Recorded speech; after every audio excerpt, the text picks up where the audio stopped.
Good afternoon, everyone. In Geneva today, the Secretary General concluded the informal meeting on Cyprus that he convened with the two Cypriot leaders and the Guarantor Powers of Greece, Türkiye, and the United Kingdom. Speaking to the press at the end of the meeting, the Secretary General said that the discussions were held in a constructive atmosphere, with both sides showing clear commitment to making progress and continuing dialogue. The Secretary General added that the leaders have agreed to a group of initiatives to build trust: opening 4 crossing points, demining, the creation of a technical committee on youth, initiatives on the environment and climate change, including the impacts on mining areas, solar energy in the buffer zone, and the restoration of cemeteries. Mr. Guterres said that the leaders also agreed to hold another meeting in the same format at the end of July, as well as to the appointment of a personal envoy to prepare the next steps. As we mentioned earlier, the meeting was held in the context of the Secretary General's Good Office's efforts on the Cyprus issue, and as agreed with the two leaders on the 15th of October, 2024. The Secretary General will be leaving for Brussels shortly, where he will meet with European Union leaders. And you will recall that this is something he's been doing in the month of March for the past few years. Tomorrow, he is scheduled to meet Ursula von der Leyen, the President of the European Commission, Antonio Costa, the President of the European Council, as well as Roberta Metsola, the President of the European Parliament, and we will keep you updated on his activities in Brussels.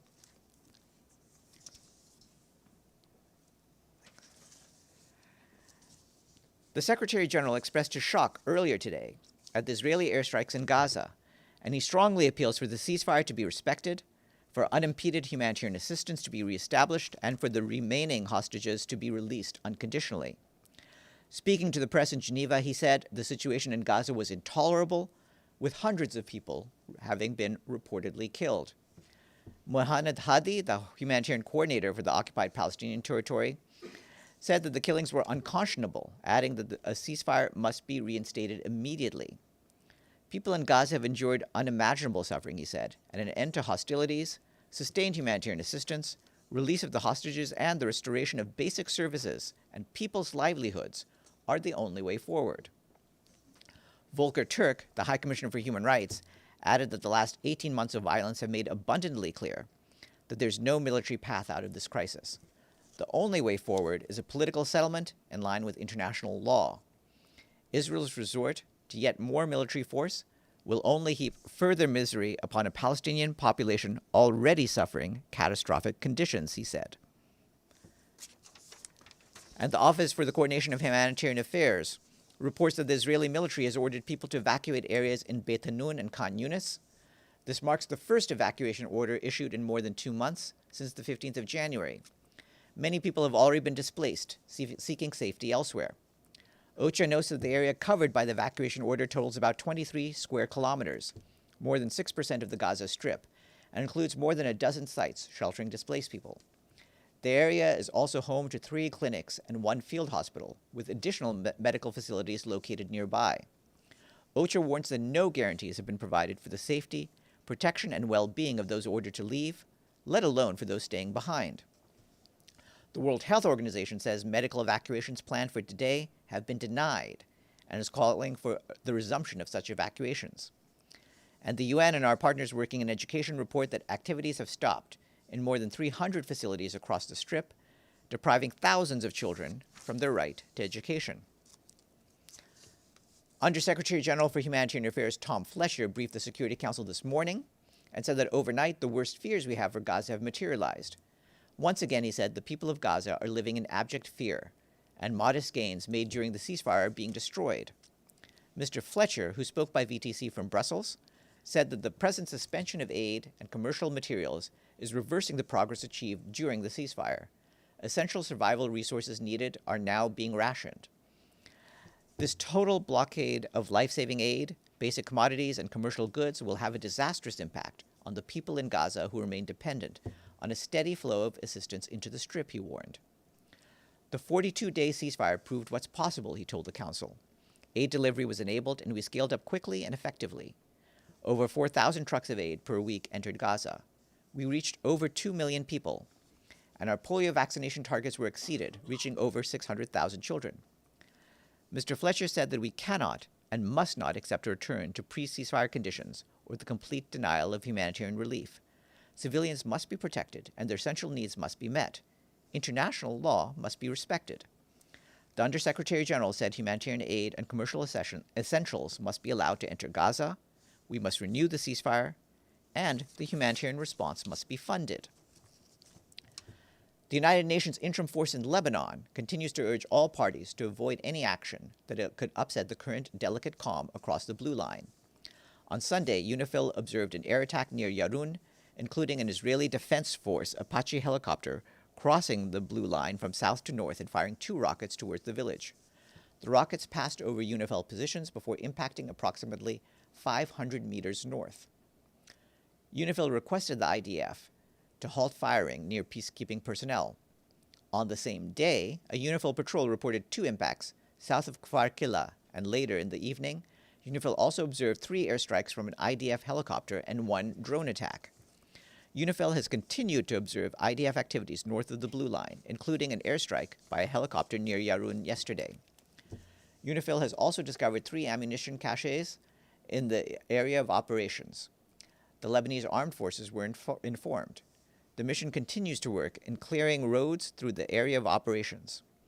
During the weekend, UNIFIL assisted local communities with medical activities, including blood donation, as well as supporting the LAF in their redeployment in South Lebanon. The mission's work will continue to be critical in helping the Lebanese state restore its own services and authority.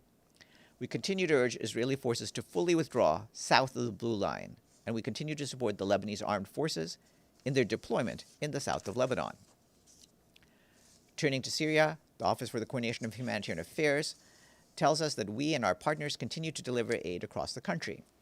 This includes restoring water supplies, providing food and nutrition assistance, distributing winter aid, and supporting vulnerable mothers and children. Following recent violence in the coastal areas, UNICEF and its partners provided 20,000 liters of fuel as well as water disinfection to restore the water supply to Latakia Governorate last week. And today, our partners began distributing 2,500 hot meals and other food items to displaced people in the center of Banyas. In the northwest, OCHA says that humanitarian aid continues to enter through the Bab al-Hawa crossing. On March 14th, 10 World Food Program trucks carrying more than 240 metric tons of food supplies for some 40,000 people crossed into Idlib.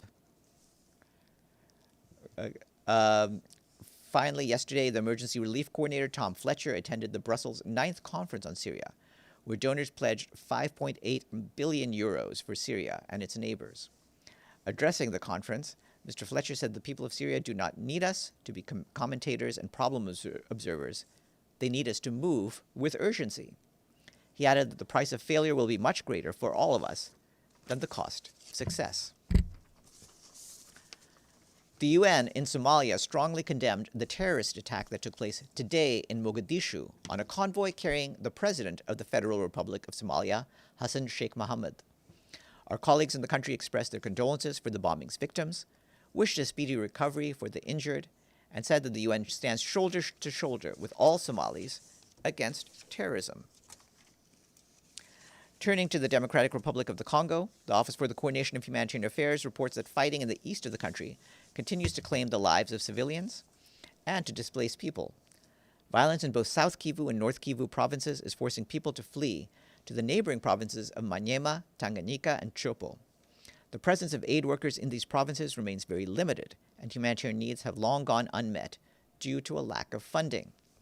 In Maniema province, our partners report that as of the 14th of March, more than 100,000 people had crossed into Lubutu territory from North Kivu's Walikale territory, adding to 8,000 people who had already arrived in Lubutu since early January. In South Kivu, clashes in Walungu territory last week killed 6 civilians and forced tens of thousands to flee their homes. Still, in South Kivu, ongoing clashes in the town of Uvira and surrounding villages have forced at least 30,000 people to seek refuge in Fizi territory since the 15th of February. Turning to North Kivu, our partners estimate that 15,000 people have returned to villages in the Ranguba area of Rutshuru territory since the end of January. OCHA and our partners are seeking to address urgent needs in the areas of health, including mental health, as well as providing essential household items and food. And in Ituri province, the Fataki General Hospital in Jugu territory has remained closed since the 14th of March due to recent clashes and attacks in the area, according to local health sources. In response to some of your questions yesterday, we can say that our peacekeeping colleagues in the DRC continue to closely monitor the evolving security situation in North and South Kivu, as clashes and movements of the M23 armed group persist. MONUSCO notes the current geographical extent of M23's positions, with their northernmost point just south of Lubero in northern North Kivu, and their westernmost point north of Walikale. Their easternmost position remains near Goma, while their southernmost reach extends 60 kilometers north of Uvira. Notably, M23 was reportedly sighted 75 kilometers northwest of Uvira. The mission also continues to protect civilians in the Grand Nord of North Kivu and Ituri province, where 60% of the force remains deployed. The special representative of the Secretary General and head of the peacekeeping mission in South Sudan, Nicholas Haysom, expressed concern that South Sudan is poised on the brink of relapse into civil war, which threatens to erase the hard-won peace gains since the signing of the revitalized agreement in 2018. During a meeting of the African Union Peace and Security Council on South Sudan, Mr. Haysom told our peace partners that the peace process and its mechanisms remain the key to the restoration of peace. However, they are on the verge of collapse. There's only one path out of this cycle of conflict, and that is through the revitalized agreement, he emphasized. His full remarks are online. On the humanitarian front, our humanitarian and resident coordinator in South Sudan, Anita Kiki Gobeho, today expressed deep concern over escalating tensions in Upper Nile State, emphasizing the urgent need to protect civilians and ensure the safety of humanitarian workers. Since late February, the violence has displaced about 50,000 people, of whom 10,000 have crossed into Ethiopia. The insecurity has led to the temporary relocation of nearly 24 humanitarian workers and the closure of the cholera treatment unit in Nasir, worsening the ongoing cholera outbreak. In a statement, the humanitarian coordinator called on all those involved in the fighting to respect and protect the population, humanitarian workers, and critical infrastructure, and to facilitate unimpeded access for aid organizations to deliver essential assistance to the impacted people.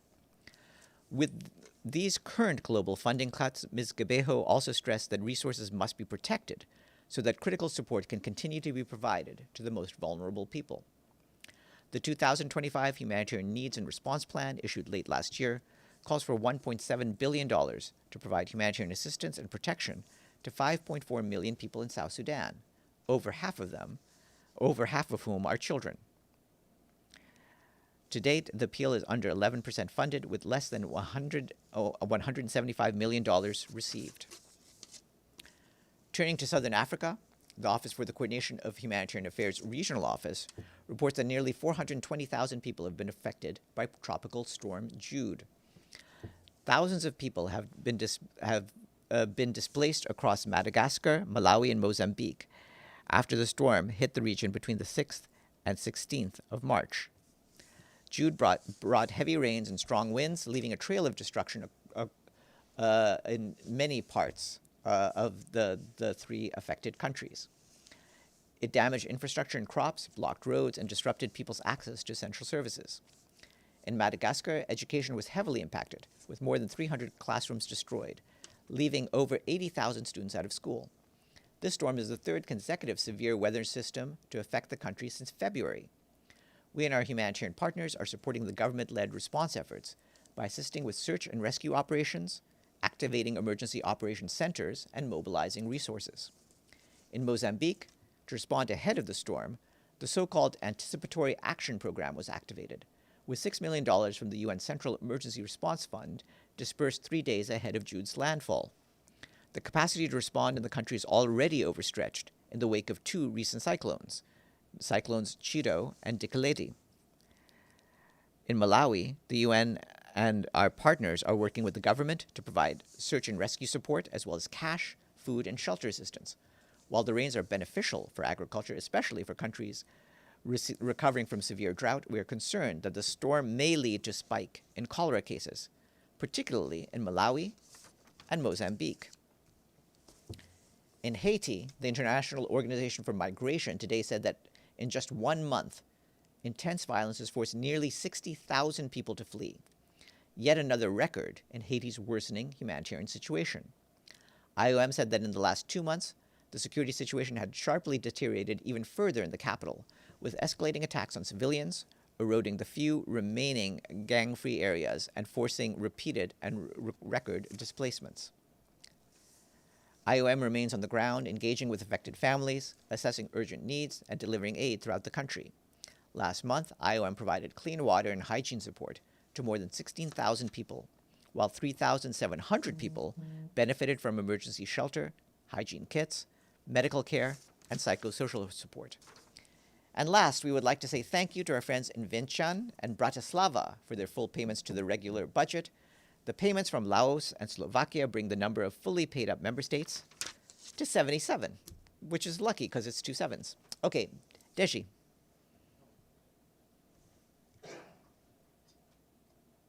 Couple of follow-up first. You just mentioned about OCHA's operation and the evacuation order from Israel. Is there any? Can you elaborate how much of an impact this new round of military operation have for UN agencies inside Gaza? It's hard to separate the latest round from the fact that for 2 weeks. No, after ceasefire, I mean. Yeah. The period after the ceasefire, I would refer you to what Mr. Fletcher told the council. We had a large amount of aid brought in immediately when the ceasefire was put in effect. We were able to restore a certain level of acceptable living standards to hundreds of thousands of people just in the few weeks we were operating. All of that stands to be reversed. We haven't been able to get aid in. There's problems maintaining bakeries so that we can continue to produce bread on the ground. There's problems with water desalination, given that electricity stopped for the desalination plant. There's problems getting medicines in. There's problems with medical evacuations. And so across the board, the various activities that we had in place have been halted. It seems the escalation has been built from 2 weeks ago when Israel decided to halt all the humanitarian convoy get into Gaza. First, that's the first step, and then the electricity, and now the airstrike. Does the UN consider this round of ceasefire ended? I would just refer you to what we've been saying. The Secretary General made very clear, from his standpoint, that it's important for the ceasefire to be respected, and for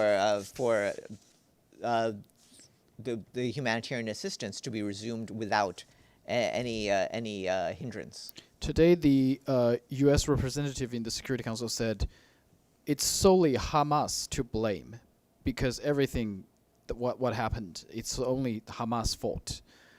Then why we saw Israeli airstrikes? We didn't see anything from Hamas. Is that what the UN's observation? Everything should be on the blame for Hamas. I think we've been very clear in the factual accounting I've just given about what we believe is going on the ground.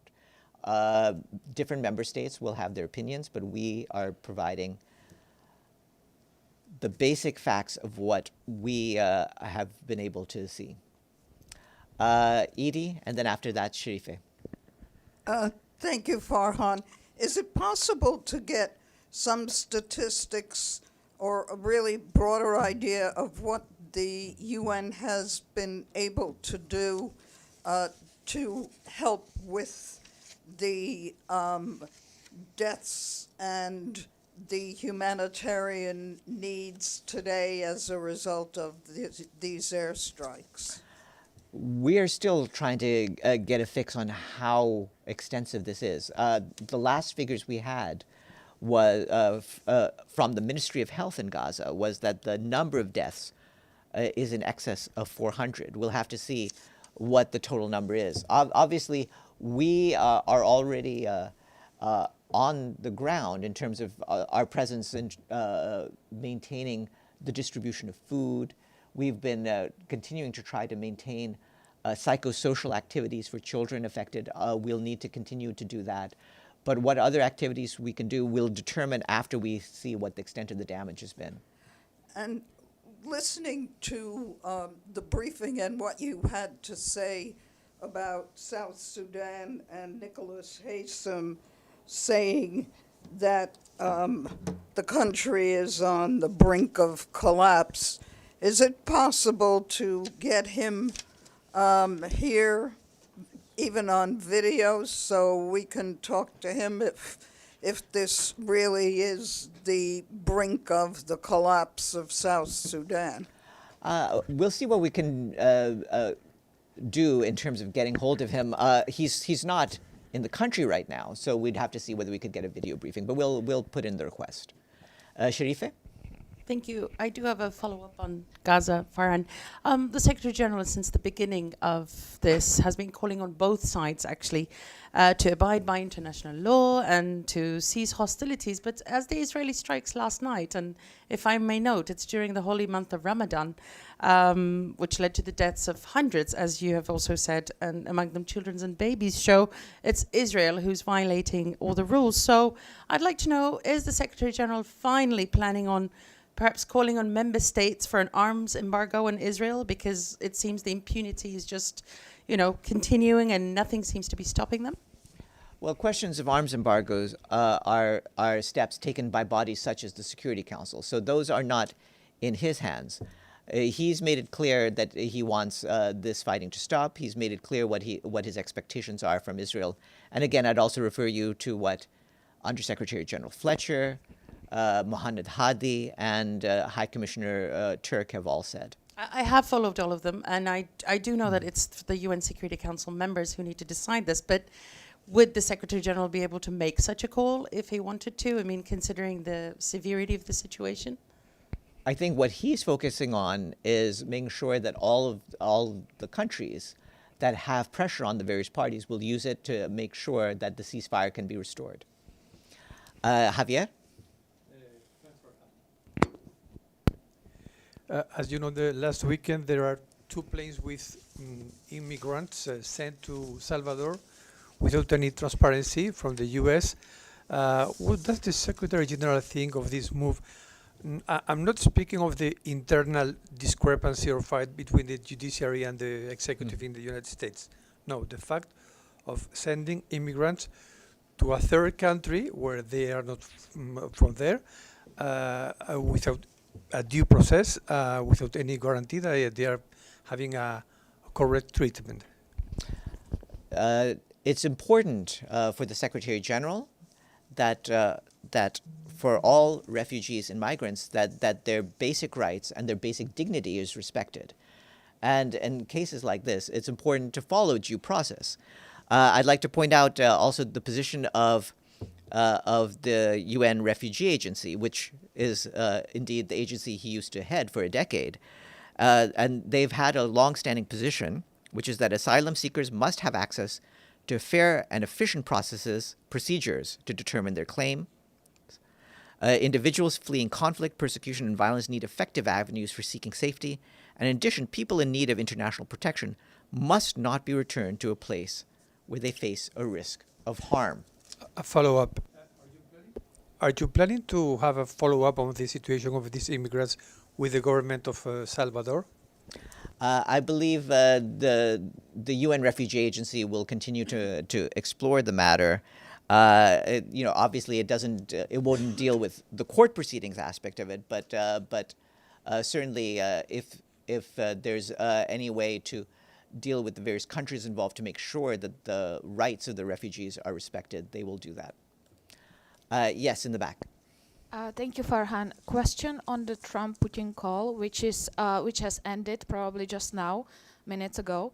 How much the UN welcomes the call? If you can say maybe 1 to 10, how much you welcome the call, and it's the second one. It would be interesting to see. Thank you.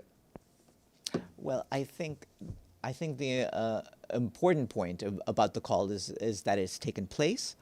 It's important for the leadership in the United States and the Russian Federation to be in touch with each other, and we appreciate it in that respect. Abdulhamid. Thank you, Farhan. I looked closely to the short statement issued by the Secretary General from the spokesman office. And he expressed his shock to what's happening in Gaza. That's one. Mm-hmm. And the second, he said there are reports that a handful of people killed. Handful. That's not what he said. Huh? That's not what he said. I'm sorry, that's a misquote. It's the word handful. No, that is not what. What did he say? I'm sorry, that's not what he said. But he used remove that he word, used a sir. different phrase, but he did not say handful. That's a What misquote. did he use about He said a meaningful number of Meaning- civilian. Okay, I'm sorry. I thought. So what does that mean, meaningful? It's Uh, 440 Palestinian it- killed. Is I meaningful? I think he was using a phrase that meant a significantly large number of civilians. But the Secretary General has since gone on to say in his press stakeout in Geneva that that is reportedly hundreds of people. But he didn't condemn what happened. He used the word shock. So he's expressing his state of thinking, but nothing to do with what happened in Gaza. Why he didn't Fletcher condemned what happened. Why he didn't condemn it? It's straightforward. well, Using first the of word all- condemn what happened in Gaza. First of all, that was an initial reaction that took place hours ago when the first reports were coming out. Yes, it's very clear that he condemns all killings of civilians, as indeed have many other officials who spoke up. Deji. It's been reported by Israeli media as well as some U.S. media that Israel and U.S., Trump administration, is planning to send Gazans to Sudan, Somalia, as well as Syria. Does the Secretary General have anything to say on this kind of plan? We've said repeatedly that we would be against any forced displacement, and we will stick to that. But if this order really happened, what choice does the Palestinians in Gaza have to stay there? We, and indeed the UN system as a whole, are against any forced displacement of peoples. We stand against ethnic cleansing, and we believe the international community will also stand against ethnic cleansing. Have a good afternoon, everyone.